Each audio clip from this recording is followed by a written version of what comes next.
आपलं कपाट आणि ट्रंक तपासू. आपण चोरी केली, मी चोरी केली, मी पैसे चोरले. नले नले मी चोरी केली असं वाटतं तुला? असा संशय आला तुला? नाही नाही, माझ्या लाडक्या खोकला आता सहन होत नाही. एकदाच सांग, खोटं सांग, पण नाही म्हणून सांग. मी पैसे चोरले असं खरंच वाटतंय तुला? चांद्रांनी काय म्हणाला सरकार? शांत राहायचं, रागवायचं नाही, शांत राहायचं. पृथ्वीवर गाफीलपणे हिंडणाऱ्या परमेश्वराच्या पाठी सुराख उपसून त्याचा खून करून पाहणारी माणसं इथं आजूबाजूला वावरत असताना रागवायचं नाही, शांत राहायचं. तिला माहितीये सरकार, तिला माहिती आहे माझ्या क्रोधाला हात नाही, पाय नाही, लुळा पांगळा आहे. वडाऱ्यानं अर्धवट कटाऱ्यात चिरून टाकलेलं डुकराचं धड नसतं.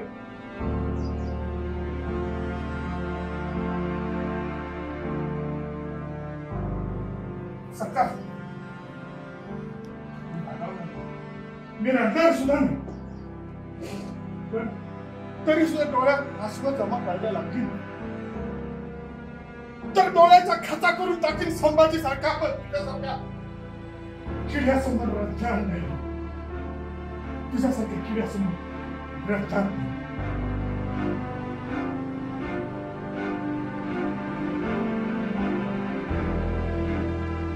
पाहतोस ना परमेश्वरा, पाहतोस ना? अरे लक्षावधीची मालमत्ता जनकुलाल मुख्यासारखी तो गणपतराव बेलवलकर आपल्या पोटच्या पोरांच्या घरात चोर ठरणार आहे, चोर ठरणार. आता कशासाठी जगायचं आणि कशासाठी जगायचं, कशासाठी जगायचं?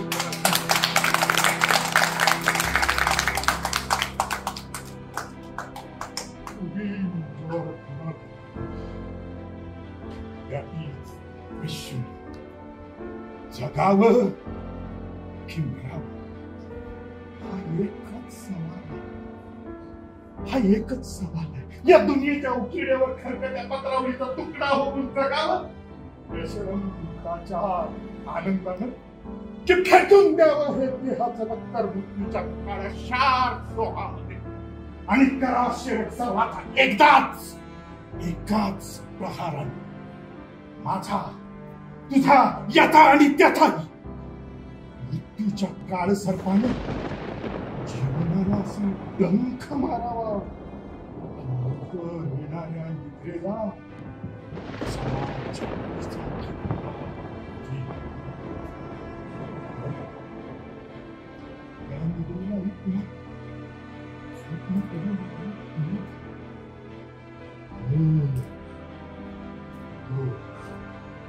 इथंच मेघ आहे, इथंच मेघ आहे. नव्या स्वप्नांच्या अनोळखी प्रदेशात प्रवेश करायचा धीर होत नाही, म्हणूनच आम्ही सहन करतो हे जुनं जागीरपण, सहन करतो प्रेताच्या निर्जीवपणाने अभिमानावर होणारे बलात्कार आणि अस्तित्वाच्या गाभाऱ्यात होणारी सत्याची विडंबना. आणि अखेर करुणेचा कटोरा घेऊन उभे राहतो खालच्या मानेनं या आपल्याच मारेकऱ्यांच्या दारात. तू इतका कठोर का झालास? एका बाजूला आम्ही ज्यांना जन्म दिला ते आम्हाला विसरतात, दुसऱ्या बाजूला ज्यानं आम्हाला जन्म दिला तूही आम्हाला विसरतोस. विसरलेल्या फळांचे सांगाडे घेऊन हे करुणा करा, आम्ही कुणाच्या पायावर डोके लावायचे, कुणाच्या पायावर.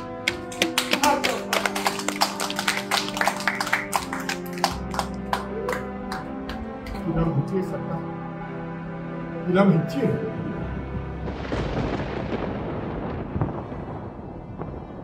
तुला माहितीये तिला वाटलं आपला बाप चोर, आपली आई चोर आहे आणि ती दोघं म्हातारडी आहेत, लुळी पांगडी आहेत. एखाद्या बेवारशी कुत्र्याप्रमाणे आपल्या दाराशी पडून राहिले. त्यांच्या तोंडात हे चोरीच्या आरोपाचं शेण कोंबलं तरी आपलं कोण काय वाकडं करणार. सरकार या दीडदमडीच्या कचपुण्याला न्यायासनासमोर बसून त्यांच्याकडून हिंसा मागण्याचीच काय तर हिरफराट ठेवण्याची ही माझी इच्छा नाही. कारण ते मराठी रंगभूमीचा हा सार्वभौम राजा गणपतराव जोशांचा पट्टशिष्य खाडीलकर गडकऱ्यांसारख्या दैवतांनी त्याच्या पाठीवर हात ठेवला असा हा मराठी रंगभूमीचा कलावंत त्याची तू अशी विडंबना करतेस, त्याच्यावर चोरीचा आळ घेतेस का? का तो तुझा बाप झाला म्हणून? त्याच्याकडे पैसे नाहीत म्हणून? का म्हातारपणानं तो असहाय्य झालाय म्हणून?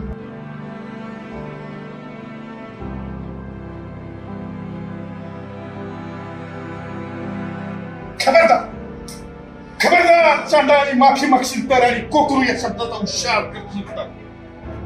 होत माझं एक लाडकं कोकरू होत पण आता कुठे येते? कोकरासारखी एक गोजीरवाणी मुलगी होती, सशासारखा एक सुंदर मुलगा होता, पण खरं तर ते माझे कोणीही नव्हते. अरे आव्हान पाठीवर घेऊन भक्तीनं विचारून पाहते जाती कोणीही कोणाचं नसतं, कोणीही कोणाचं नसतं. त्या अंतराळात भटकणारा एखादा आत्मा आमच्या वासनेच्या चिन्याने या पृथ्वीवरच्या मातीत उतरतो आणि आम्हाला वाटतं आम्ही पाप झालो, आम्ही आई झालो. खोट आहे, सगळं सगळं खोट आहे. आपण फक्त चिडी असतो, चिडी.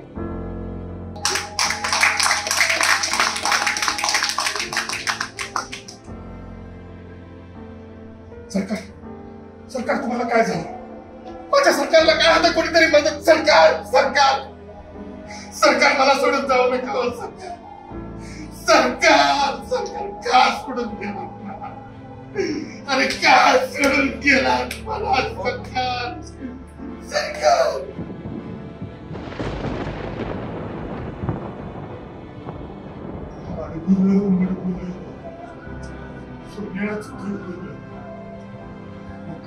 पायात असा या पावसात वादळ वाऱ्यात कुठे रे जातोस माझ्या लाडक्या बाळा?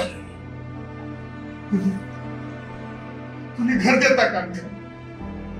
या तुफानाला तुम्ही घर देता का? घर आहो तुम्ही घर देता का?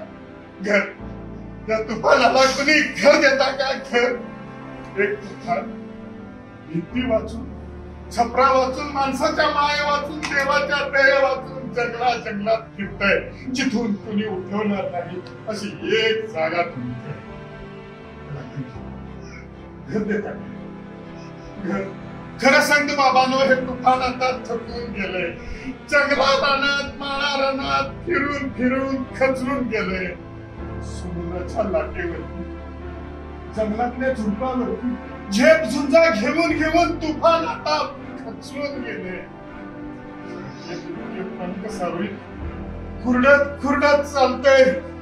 खरं सांगतो बाबांनो, या तुफानाला त्याचा तुफानपणाच निर्णय कोणी घर देता का? कोणी घर देता का? घर या तुफानाला मान नको, राजवाड्याचा सेट नको, पदवी नको, हार नको, कैली मधली भेट नको, हवंय एक लहान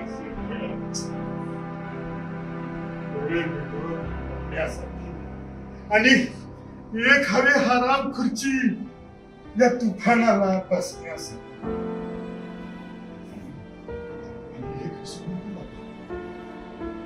तुळशी वृंदावन हवं अंगणात माझ्या सरकारसाठी. सरकार सरकार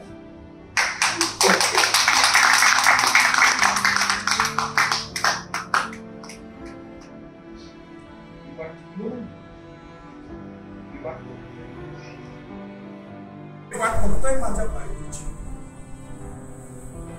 म्हणतो मी ती जरी पुढे निघून गेली असली ना ज्ञानेश्वर घ्यायची नाही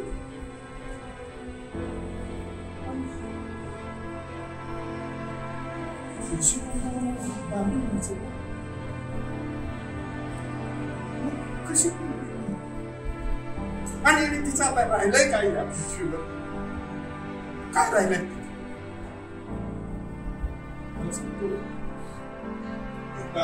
क्षेत्रांच्या सभेमध्ये हे पृथ्वीला कोणते विचार सगळ्यात मूल्यवान वस्तू कोणती आहे आणि मोठ्या कौतुकानं आपल्या पदराखालचा माणूस काढला आणि तो दाखवला सगळ्या त्याबरोबर सगळी नक्षत्र खरखरा हसायला नाही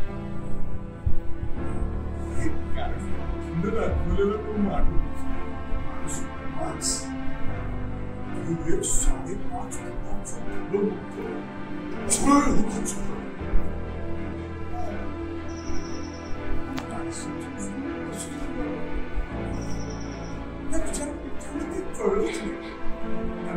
काय बाबाला तुमची आपल्या जा आपल्या घरी जा आपल्या घरी आणि लवकर जा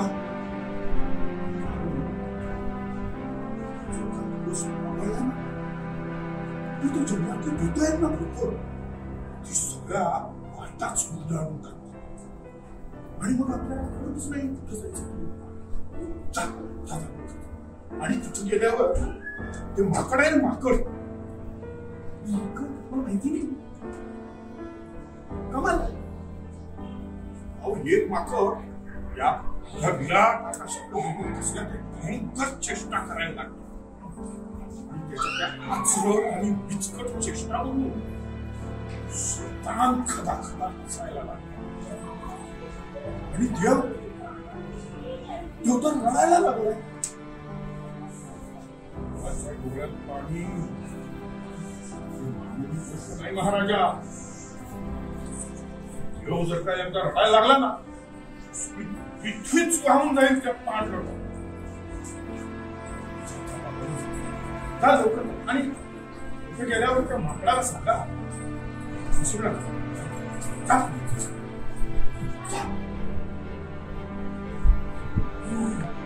अरे लवकर जा अरे सावध राहा सावध राहा सावध राहा जनावर लोकात सुटेल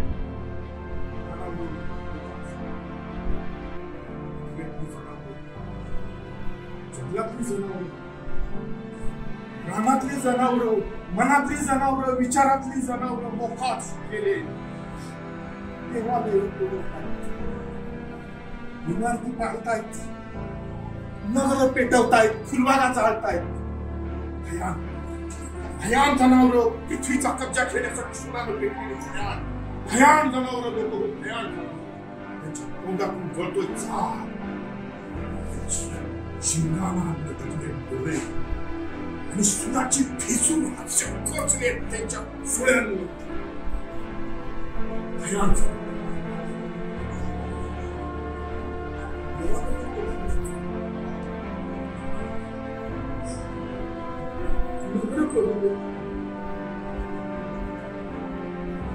इमारती कोसळू द्या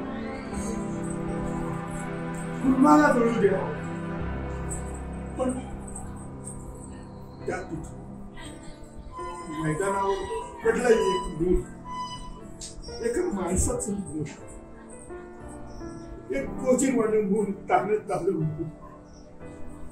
आभाळाकडे बघून खुदून हसतंय सूर्याचे किरण धरण्यासाठी आपले हात चालतंय तेवढं मूल सांभाळा फक्त तेवढं मूल सांभाळा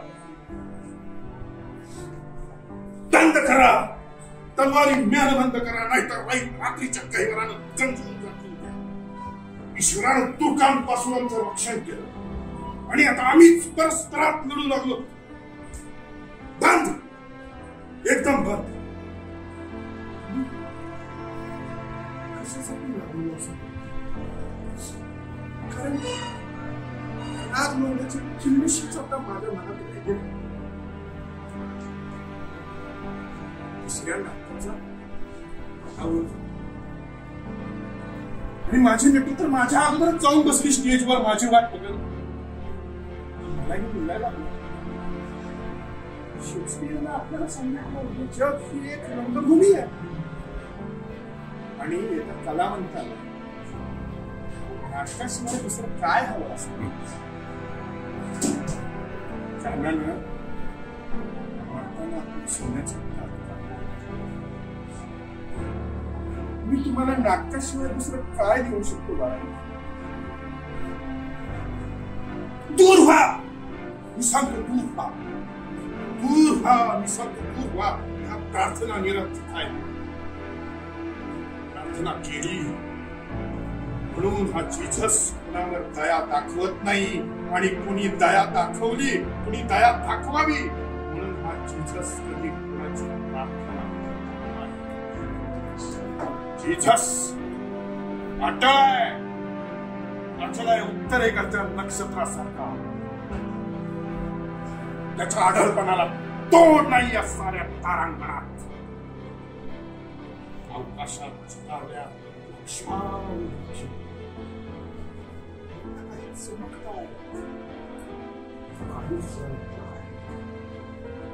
पण आपल्या जागेवर स्थिर आणि ठाम असणारी एक आणि एकच ध्रुवाची चांदणी. या अगणित माणसांच्या जगात एक माणूस असा आहे जो ठाम उभा आहे आपल्या जागेवर आणि तो मला ठाऊक आहे आणि तो मी आहे. मी आहे जुलियस सीझर. मी आहे प्रतापराव आणि सुधाकर. मी आहे अथेल्लो. मी आहे हॅम्लेट आणि मी आहे गणपतराव बेलवलकर आणि सम्राट. आज इतके सारे महापुरुष माझ्या देहाच्या शामियान्यात राहायला आले आणि महापुरुषाची छाती म्हणजे मारेकऱ्यांच्या कटळींना कायमचं आव्हान, चिरंतन आव्हान. तो पाहतो मारेकरी ओरडतोय, तो पाहतो मारेकरी ओरडतोय, मारा मारा. चालवा चालवा कटे, चालवा चालवा कटे, चालवा चालवा. तू सुद्धा